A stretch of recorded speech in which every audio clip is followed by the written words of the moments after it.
Yo, welcome to the very first episode of Anime IRL, where I talk about the anime I've watched this week, but more importantly, the real life thoughts they stirred up. I'm Saji, and this week hit different. 3 shows, 3 topics, all asking big questions about who we are, what we want, and how we spend the time we've got. First up, Kowloon Generic Romance. If you haven't seen it, it takes place in this surreal, dreamy version of Kowloon Walled City, like a neon memory of a place that doesn't quite feel real. It's part sci-fi, part romance, but really, it's a story about identity. And that's where the idea of being your absolute self really starts to hit. The characters are constantly wrestling whether they're being honest with themselves, especially when their memories don't line up with reality. Like, if your past is fabricated, but your current emotions are real, does that make you real? In the show, one of the main characters, her name is Reika, and she is a clone of a dead person. She has the memories of the dead person. Because the person's dead, she has to invent new memories. But because the original is dead, everything she does now is new. So if your past is fabricated, but your current emotions are real, does that make you real? That's such a mind-bending question. It made me think, am I who I think I am? Or just a collection of habits and expectations passed down?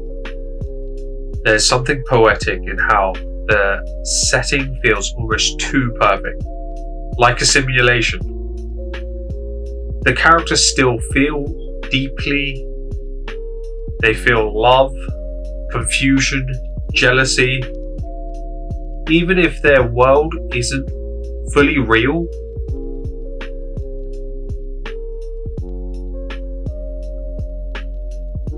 And then it hit me.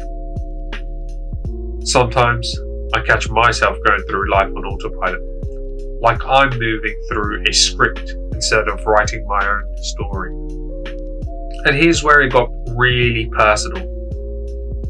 I started thinking about all the cultural expectations I carry, how I'm supposed to go uni, get a well-paying job, eventually settle down and get married. Like there's this timeline I'm meant to follow. But is that my path? Or is it just me trying not to disappoint others? Trying to be a good son or a respectable man? In the eyes of everyone else, even if it's not fully aligned with who I want to be. That tension between being accepted and being real is something Kowloon made me sit with more than I expected. Now, speaking of tension, let's talk about friendship, love, and whether the two can really stay separate, especially when work's involved. The title of this show says it all. Can a boy-girl friendship survive?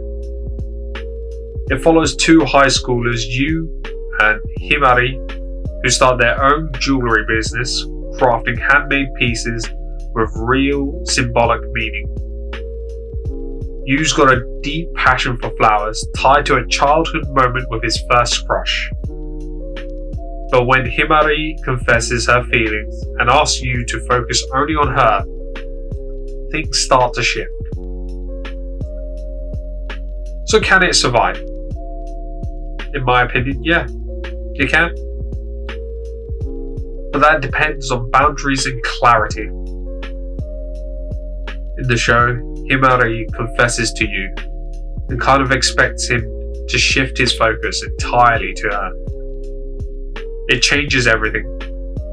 What was once a creative collaboration turns into something emotionally charged. And they both start to lose sight of what brought them together in the first place, the art. You really start to see that shift in used craft.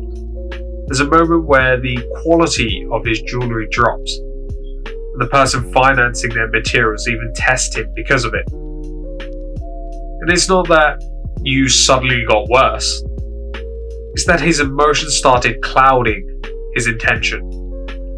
That's something I think anyone with a passion project can relate to. When your heart's distracted, your hand starts to fumble too. And it reminded me of something from my own life. At work, I have a solid friendship with a female colleague. We talk a lot, especially about YouTube stuff like the latest Sidemen videos. But because we laugh a lot and get along well, we've had other co-workers question if we're dating. It's weird because it's completely platonic. But it made me realize some people can't imagine a guy and a girl being close without assuming something romantic is going on.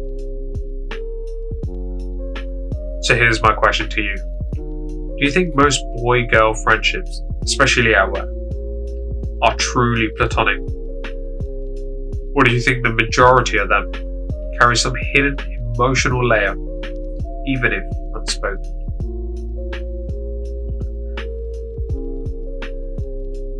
That question lingered, and then Windbreaker came in and dropped a line that reframed everything. After all, life is just a way to kill time till you die. At first, it sounded depressing, like something you say when you've given up. But then it clicked. If life is just time, maybe that's not the problem. Maybe it's actually free. If life's just time, and we're all here killing it, then what really matters is how we kill it. Do you waste it, or do you choose to spend it with purpose, even in the little things? This is why I love anime. Even in a hype show like Windbreaker, where it's mostly fighting and brotherhood, a quiet line like that hits harder than some of the punches. The characters are killing time, but they're doing it by testing themselves, protecting people, and finding meaning through resistance. That's what gives their time weight. It made me look at my own life. I go to work, I hit the gym, I record, I scroll, I crash. Some days feel intentional, but other days, just drifting. That line from Windbreaker made me stop and think.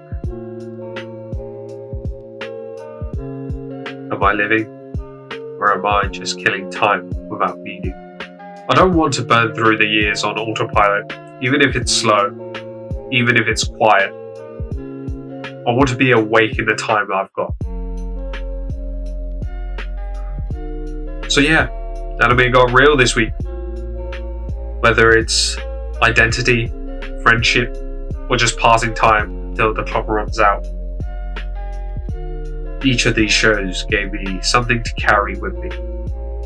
And hopefully something you can sit with too.